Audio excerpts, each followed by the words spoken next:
Hello students, welcome to magnet brains Hindi medium. मैं लाली वर्मा आप सभी 10वीं कक्षा के विद्यार्थियों का दिल से स्वागत करती हूँ। साथ ही आशा भी करती हूँ कि आप सभी एकदम स्वस्थ होंगे, खुश होंगे और हिंदी की तैयारी बहुत अच्छे से कर रहे होंगे।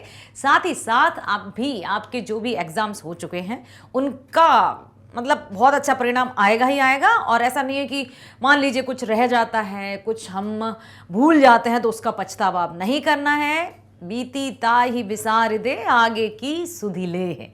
आगे के बारे में सोचिए, आगे बढ़िए।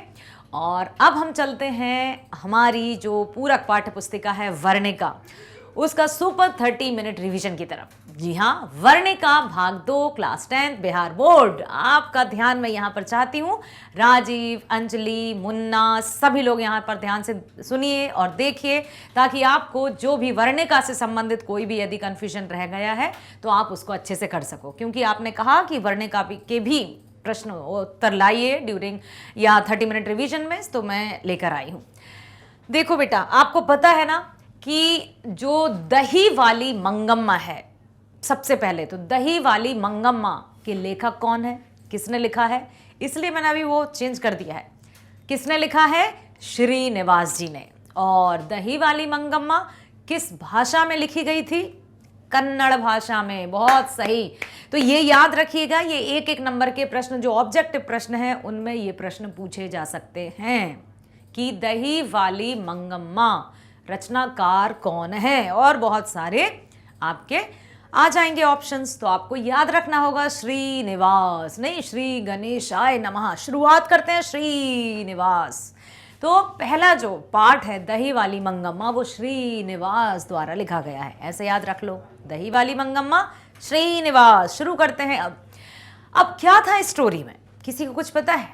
कि एक स्त्री थी, बुजुर्ग महिला थी, जो विधवा ही थी, अपने बेटे, बहू और पोते के साथ रहती थी और दही बेचकर अपना जीवन यापन करती थी। दही से जो भी आमदनी होती थी वो सब अपना घर में ही उसका खर्च करती थी, और साथ ही साथ उसने अपनी बहू के लिए बहुत सारे जेवर या गहने भी बनवा दिए थे। लेकिन जैसे कि सुनते आ रहे हैं कि सास बहू की खिटपिट, सास बहू की चिकपिट, उसमें ऐसा ही इन दोनों के साथ हुआ। नाम है इसका मंगम्मा, जो कि मुख्य पात्र है, और इसकी बहू है नंजम्मा। नंजम्मा, हाँ। तो वहां पर ये दोनों घर में आपस में लड़ती झगड़ती हैं, जिससे जो बेटा है अब वो किसका साइड ले? माँ का लेगा साइड तो पत्नी बुरा मान जाएगी, और यदि पत्नी की साइड लेगा तो माँ कहेगी कि देखो अपनी माँ को छोड़कर आज की आई औरत के पीछे भाग रहा है। तो ये बहुत सारे ऐसे बातें हैं जो कि सास और बहू का जो रिश्ता है उसको एक अलग ही पहचान दे रखी है समाज ने। लेकिन मैं तो यहाँ पर ये कहना चाहूँगी कि ऐसा कोई सा रिश्ता नहीं है जिसमें छोड़ी मोड़ी, थोड़ी मोड़ी नोकझोंक ना हो। हर एक रिश्ते में भाई बहन के बीच में लड़ाई हो सकती है, माता पिता के बीच में हो सकती है, हर एक के बीच में, माँ बेटी के बीच में भी बहस हो ही जाती है। तो ये अब हम चलते हैं कि इसमें कौन कौन से ऐसे प्रश्न हैं जो लेकर आई हूं मैं आपके लिए, ताकि आप बहुत अच्छे से इस पाठ की तैयारी कर सको। मंगम्मा का अपनी बहू के साथ किस बात को लेकर विवाद हुआ? अब किस बात को लेकर उन दोनों के बीच में विवाद हो गया, जिससे उन दोनों के बीच में इतनी दूरी आ गई कि मंगम्मा को घर छोड़कर गांव में दूसरी जगह रहना पड़ा। किसको लेकर? बच्चे को लेकर। बिल्कुल सही जवाब। ठीक है, एक एक नंबर का यदि जो प्रश्न होगा उसमें आप बिल्कुल आसानी से कहना कि बच्चे के कारण, जो पोता था ना उसके कारण। एक बार क्या हुआ, बहू जो थी वो पोते को डांट रही थी, और इस तरह से मंगम्मा को अच्छा नहीं लगा कि मेरी कारण या मेरी बात पर से तू पोते को डांटती है। तो दोनों में लड़ाई झगड़ा हो गया और बहस इतनी बढ़ गई। मंगम्मा का अपनी बहू के साथ किस बात को लेकर विवाद था? क्या बात थी? तो एक दिन बहू ने किसी बात पर पोते को पीट दिया। इस बात पर मंगम्मा ने क्या कहा? क्यों री राक्षसी, इस छोटे से बच्चे को क्यों पीट रही है? इस पर बहू ने मंगम्मा को खरी खोटी सुना दी बहुत, कि तुम है क्या, दुनिया भर की बातें, कि तुम क्यों है, मैंने मेरे बेटे को डांटा या मारा, तुम तो चुप ही रहो। क्योंकि आपस में जो लड़ाई झगड़ा हुआ वो हो गया। इस बात को लेकर मंगम्मा का बहू के साथ विवाद हो गया, और विवाद इतना बढ़ गया कि मंगम्मा को अपने बेटे बहू का घर या साथ छोड़कर गांव में अन्य जगह पर या दूसरे घर में जाकर रहना पड़ा। ये हुआ था, ठीक है, याद रखना। अब है रंगप्पा कौन था और वह मंगम्मा से क्या चाहता था। रंगप्पा कौन था वहां नहीं देखेंगे, बिल्कुल नहीं देखेंगे। बताइए रंगप्पा कौन था। रंगप्पा उसी गांव में रहने वाला एक व्यक्ति था जो निकम्मा था, कह सकते हैं हम, क्योंकि कोई काम धाम तो था नहीं उसके पास। कभी इससे उधार मांगना, कभी इससे उधार मांगना, यही उसका चलता था। उसे कोई कामकाज नहीं करता था। जब उसने देखा कि मंगम्मा अपने बेटे बहू से अलग रहने लगी है और दही वही तो बेचती है, तो इसके पास पैसे वैसे होंगे ही, और साथ ही साथ वो मंगम्मा की उम्र का भी था। अब क्या हुआ कि उसने मंगम्मा से पैसे लेने चाहे और साथ ही साथ उसकी नीयत भी खराब थी। तो रंगप्पा कौन था, गांव में रहने वाला एक व्यक्ति था जो निकम्मा था।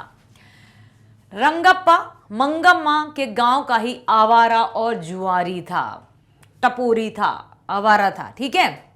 वह मंगम्मा का ही उम्र का था और शौकीन तबीयत का था। वह मंगम्मा से उधार पैसे चाहता था और यही बात जब उसकी बहू को पता चली तो बहू ने सोचा कि ये तो अलग रह रही हैं, यदि इनकी जायदाद या जो भी संपत्ति इन्होंने एकत्रित की है रंगप्पा ले लेगा और उड़ा लेगा, खा उड़ा देगा। इससे अच्छा कि सासू माँ को अपने पास ही बुलाना चाहिए। कुछ तरकीब भी सोची थी। किसी को पता है कौन सी तरकीब सोची थी नंजम्मा ने अपनी सासू को घर वापस बुलाने की? पोते को, हाँ, पोते को भेजकर। अब देखते हैं, आगे पढ़ते हैं। बहू ने सास को मनाने के लिए कौन सा तरीका अपनाया, क्योंकि सास बहुत क्रोधित होकर और दुखी होकर घर छोड़कर जा चुकी थी और वो बिल्कुल भी अब बहू के साथ नहीं रहना चाहती थी। कई दिनों से वो सह रही थी, उसका जो व्यवहार था वो अच्छा नहीं था, लेकिन अब दही बेचकर वो अच्छे से अकेली रहने लगी। पाठ में पूरी तरह से लिखा है ना, हमने देखा था कि अब वो अपने आप पर ध्यान देने लगी थी, अच्छे से सज संवर कर रहने लगी थी। गांव के लोगों को ये भी अच्छा नहीं लगा और क्या कहते हैं, अरे अकेली औरत देखो कैसे बंठन के रहती है। भैया लोगों की तो बात ही अलग है, ठीक। तो यहाँ पर अब जब बहू ने सुना कि रंगप्पा की नजर सास की संपत्ति और सास पर है, तो उसने क्या तरकीब सोची। बहू ने मंगम्मा को मनाने के लिए एक षड्यंत्र रचा या एक तरीका, उसके मन में एक तरीका आया, सूझा, जिसके तहत उसने अपने बेटे को मंगम्मा के पास भेज दिया। पोता जो कि दादी से बहुत प्यार करता था और मंगम्मा भी अपने पोते से बहुत प्यार करती थी। बेटा दादी के पास जिद करके रहने लगा कि दादी मैं तो आपके ही पास रहूंगा, मम्मी मुझे डांटती है, बहुत सारी बातें उसने कही। तो वो वहां रहने लगा। फिर एक दिन मंगम्मा की बहू और बेटा आए। अब पहले तो बेटा आ गया, पोता आ गया मंगम्मा के पास रहने।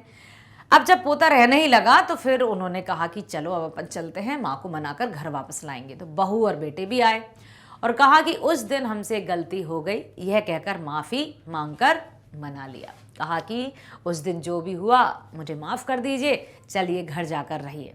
अब इस बात को ऐसा क्यों कहा गया कि उसने, बहू ने षड्यंत्र रचा। अच्छा ही है ना कि अपने सासू माँ को बुलाकर वो घर ले आई। षड्यंत्र, इस शब्द के पीछे षड्यंत्र नामक ये जो शब्द क्यों आया, क्यों भावना ऐसी आई?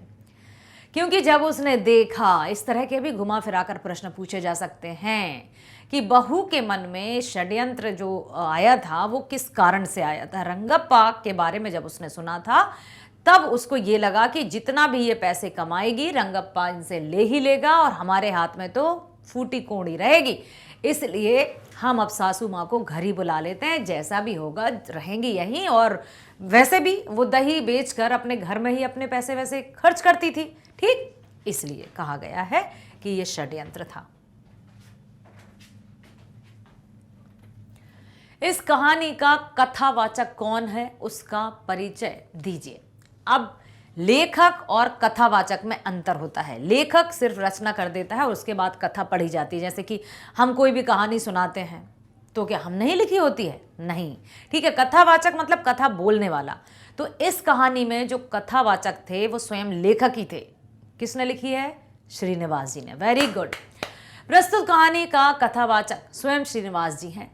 कहानी अन्य पुरुष शैली में रचित है। आपको पता होगा कि जो सर्वनाम है उसके कितने भेद होते हैं? 5। कौन कौन से बताइए जल्दी। पुरुषवाचक सर्वनाम, ठीक है, चलिए उसका भी रिवाइज कर लेते हैं हम। एक होता है पुरुषवाचक, ठीक है, और इसी में पुरुषवाचक सर्वनाम में ही 3 होता है। क्या? एक होता है उत्तम पुरुष, एक होता है मध्य पुरुष, मध्यम पुरुष या अन्य पुरुष, ठीक है। ये हैं पुरुषवाचक सर्वनाम के भेद। तो यहां पर लिखा है कि प्रस्तुत कहानी के कथावाचक श्रीनिवास जी ही हैं और ये अन्य पुरुष शैली में रची गई है कि ऐसा किया, उन्होंने वैसा किया, ठीक है। जब उत्तम पुरुष कौन? जो वक्ता होता है, और मध्य पुरुष कौन? जो श्रोता होता है, और अन्य पुरुष कौन? जिसके बारे में हम चर्चा कर रहे होते हैं। तो ये जो पाठ है वो अन्य पुरुष शैली में लिखा गया है, ये याद रखिएगा। हो सकता है एक एक नंबर के प्रश्न में आ जाए कि दही वाली मंगम्मा कौन से शैली में लिखी गई है या कौन से तरीका से लिखी गई है, ठीक है, जिसमें लेखक स्वयं पात्र के रूप में मौजूद है। कथा में कथावाचक महिला पात्र माजी के रूप में भी है। मंगम्मा माजी के घर हर रोज जाती है और माजी यहाँ पर कथावाचक की माँ के ही रूप में है। एक बार दही देकर चली जाती है और जब सारा दही बेचकर गांव की ओर जाती है तो कथावाचक माजी के घर आकर 5 सुपारी खाकर चली जाती है। पहले दही बेचती है, फिर किसी न किसी का एक नहीं कि जाना है, इनका व्यवहार अच्छा लगता है तो वहां बैठ गए हम और थोड़ी सी बातचीत की या 5 सुपारी खाई और फिर वहां से रवाना हो जाती है और सारी बातें माँ जी को बताया करती थी। जब उसके बेटे बहू ने उससे झगड़ा किया था ना, तब भी उसने माँ जी से कहा था कि देखो बहू ने मेरे साथ ऐसा व्यवहार किया, अब मुझे अपने घर छोड़ना होगा और मैं अलग रहूंगी। माँ जी को पता था।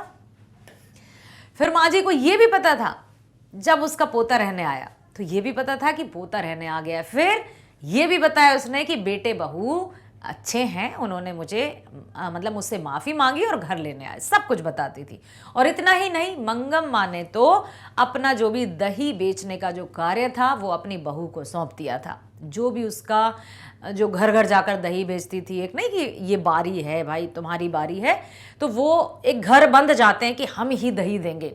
जैसे दूध वाले आते हैं, समाचार पत्र वाले आते हैं, तो एक फिक्स्ड हो जाता है ना उनका कि इनको इसी घर में जाना है। तो ऐसा ही दही वाली के साथ भी हुआ था। जब वो 2 बार अपने घर में वापस आ गई थी बेटा बहू के साथ रहने, तो उसने अपना जो भी दही बेचने का जो कार्य था वो बहू को सौंप दिया था। तो इस कहानी का कथावाचक कौन है? स्वयं लेखक हैं और ये अन्य पुरुष शैली में रचित है। एक बार दही देकर चली जाती है और जब सारा दही बेचकर गांव की ओर जाती है तो कथावाचक यानी माँ जी के घर आकर 5 सुपारी खाकर चली जाती है। कथावाचक स्वयं मंगम्मा से उसका हाल चाल पूछती है और कुल मिलाकर कथावाचक का संक्षिप्त परिचय इतना ही है कि वह एक संवेदनशील, सहज और सरल माँ जी के रूप में कथा में मौजूद है। बस, और कोई उनका ऐसा नहीं है कि कौन है क्या है। यहाँ पर कथावाचक के रूप में उन्होंने अपने आप को लेखक ने रख दिया है, बाकी कोई कैरेक्टर नहीं है अलग से, ठीक है। अब है मंगम्मा का चरित्र चित्रण कीजिए कि मंगम्मा कौन थी, मंगम्मा कैसी थी, उसका व्यवहार कैसा था, क्या वो घर बैठकर हाथ पर हाथ रखे बैठी रहती थी या बेटा बहू पर बोझ थी या स्वयं अपना कार्य करती थी।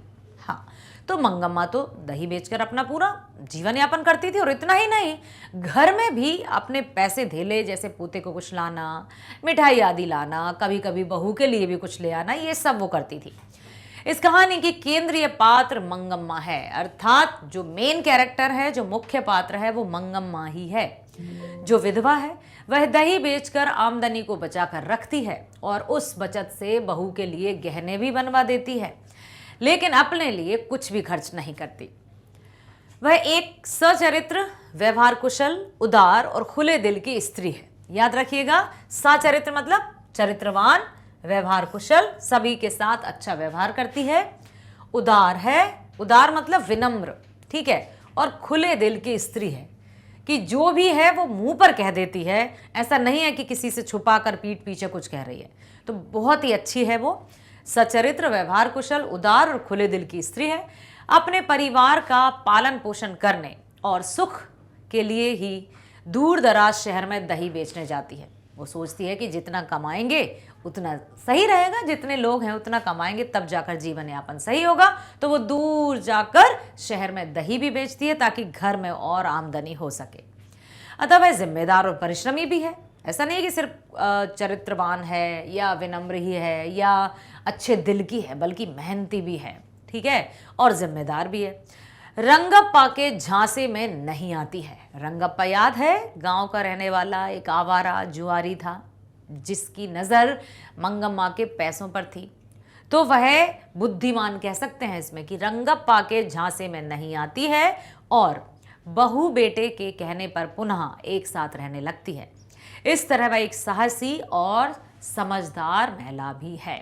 तो मंगम्मा का चरित्र चित्रण आएगा तो आप इस तरह से लिखिएगा कि सबसे जो मुख्य पात्र है, केंद्रीय पात्र मंगम्मा है। वह अपने परिवार के साथ रहती, बेटा बहू और पोता उस परिवार में शामिल है, और वह सचरित्र है, सदाचारी है, व्यवहार कुशल है, साफ दिल की है, स्पष्टवादी है, साथ ही साथ मेहनती और परिश्रमी है, ठीक है, और किसी के झांसे में भी नहीं आती है, मतलब कानों की कच्ची नहीं है या आंखों की अंधी नहीं। कहते ना कि आंखों के होते हुए अंधे हो गए, कानों के होते हुए बहरे या मुंह के होते हुए गूंगे बन गए। ये डायलॉग्स आते हैं कि जब कभी जरूरत पड़े तो क्यों नहीं बोले, मतलब मुंह था लेकिन गूंगे हो गए। लेकिन वो जो है मंगम्मा, वो बहुत ही अच्छा चरित्र है इस पाठ में। मंगम्मा और नंजम्मा में कौन अधिक बुद्धिमती है? अब बताइए। अभी हमने चर्चा की कि मंगम्मा कैसी थी, लास्ट में हमने ये भी देखा कि हाँ, मंगम्मा समझदार भी थी क्योंकि वो रंगप्पा के झांसे में नहीं आती है। लेकिन अब ये प्रश्न आया है कि मंगम्मा और नंजम्मा में सबसे ज्यादा बुद्धिमान कौन था? चलो तो देखते हैं कि दोनों नारियां जो थीं उनमें सबसे बुद्धिमान कौन है। तो दोनों नारियां अधिकार के लिए झगड़ती हैं। देखा ना हमने कि किस तरह से मंगम्मा दही बेचकर अपना जीवन यापन करती है, घर में भी पैसे वैसे खर्च करती है, और वहीं पर जो यदि उसके पोते को बहू मारती है, पीटती है, तो जो मंगम्मा है उससे देखा नहीं जाता और वो अपनी बहू को खरा खोटा सुनाती है। तो इस पर बहू जो थी नंजम्मा, उसको बुरा लगा। अब देखते हैं कि बुद्धिमानी की यहाँ पर चर्चा हो रही है तो कौन बुद्धिमान है। दोनों नारियां अधिकार के लिए झगड़ती हैं, किंतु नंजम्मा अपनी नाटकीय योजना से उसे परास्त कर यहाँ तक कि दही बेचने वाला आय का साधन भी उसके हाथ से खुशी खुशी ले लेती है। अब देखो, इसलिए कहा है कि सबसे अधिक जो बुद्धिमती थी ना दोनों में, वो नंजम्मा थी। सबसे पहले तो अच्छे से मीठी मीठी बातें की गई उसके पास कि चलिए ना सासू माँ, मुझसे जो भी गलती हो गई हो मुझे क्षमा कर दीजिए, आपका ही तो घर है, आपकी ही तो बहू है, कोई हो गई खरी खोटी यदि सुना दी तो आपने भी तो कहा था। इस तरह से वो घर ले आई, और सिर्फ सास को घर लेकर ही नहीं आई, बल्कि जो दही बेचने का उसका जमा जमाया जो काम था वो भी अपने जिम्मे कर लेती है। तो दोनों नारियां अधिकार के लिए झगड़ती हैं, किंतु नंजम्मा जो थी, ठीक है, नंजम्मा कैसी है? नंजम्मा अपनी नाटकीय योजना से उसे परास्त कर देती है, उसे हरा देती है। किसे? मंगम्मा को। यहां तक कि जो आय का साधन था ना दही बेचना, वो भी उससे खुशी खुशी ले लेती है और मंगम्मा भी उसको खुशी खुशी दे देती है। अतः इस व्यवहार से कथाकार ने नंजम्मा को मंगम्मा से अधिक बुद्धिमती बताया है। मती मीन्स ये ना मती, दिमाग, कि हाँ वो थोड़ी चालाक और शातिर दिमाग की थी, इसलिए उसको घर तो ले आई, उसका पैसा धेला जो भी था वो भी उसके हाथ में, और उसका बेचने वाला जो काम था वो भी उसने अपने हाल में कर लिया है, अपने हाथ में ले लिया है।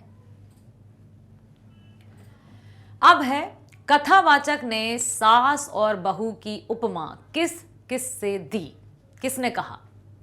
क्या उपमा दी? उपमा पता है आपको, अलंकार पता है? चलो एक बार अलंकार भी बता देती हूँ बेटा। अलंकार क्या होते हैं?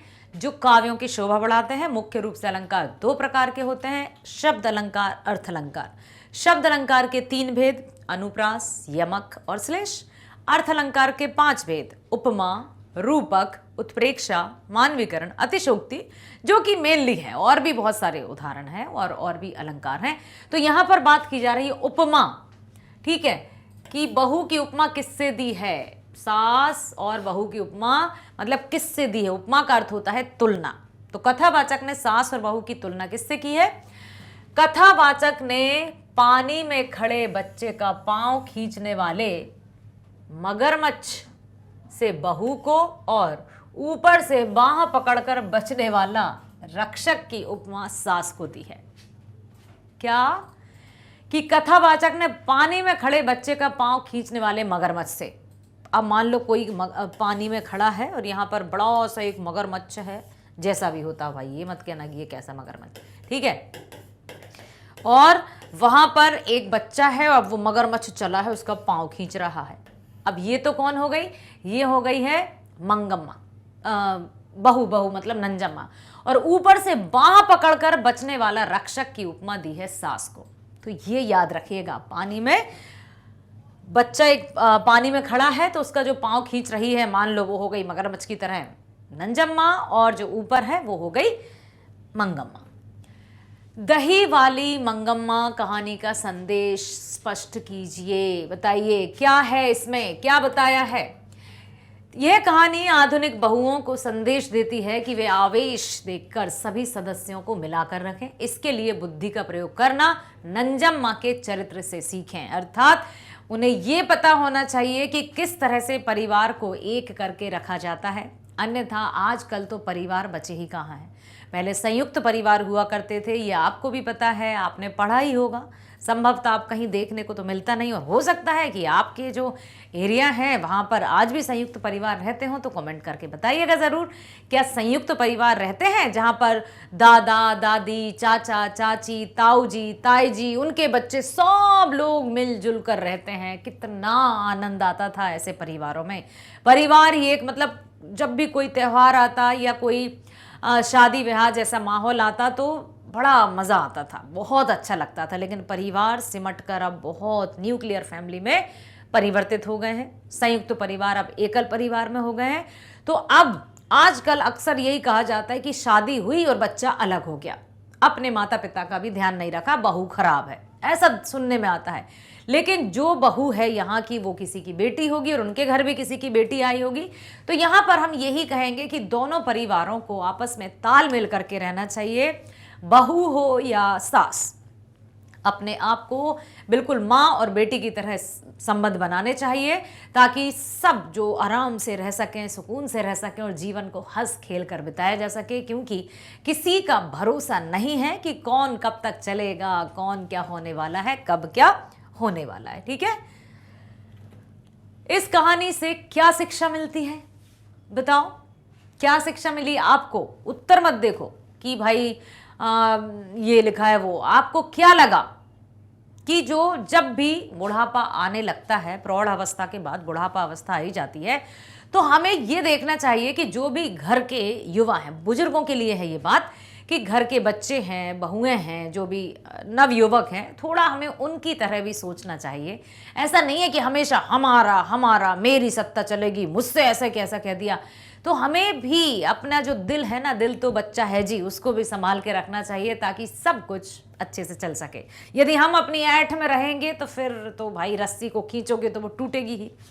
इस कहानी से शिक्षा मिलती है कि मनुष्य को बुढ़ापे में अधिकार के पचड़े में ना पड़कर योग्य उत्तराधिकारी को स्वयं अधिकार सौंप देना चाहिए, जिससे ना समाज में उपहास हो और ना मूर्खों की दाल गल पाए। क्योंकि होता क्या है, जब दो व्यक्ति आपस में झगड़ते हैं, चाहे वो परिवार के ही क्यों ना हो, तीसरा जिनसे उनका कोई नाता नहीं है, वो बड़े मजे लेता है और उनको दूर करने की ही कोशिश करता है। इट्स बेटर कि अब समय आ गया है कि घर की चाबियां सौंप दी जाएं बहुरानी को, और बहुरानी भी ये ध्यान रखे कि जिस तरह से मान सम्मान से वो सासू माँ अब तक रहती आई हैं, वो मान सम्मान उनका उसी तरह बना रहे। जैसे हम कहीं घर से बाहर जा ही रहे हैं, सिर्फ इतना कहकर चले जाइए ना कि माँ जी हम जा रहे हैं, मम्मी हम जाते हैं, अभी आते हैं, चले गए बिना बताए, आ गए बिना बताए, तो ये थोड़ा अजीब लगता है बड़ों को।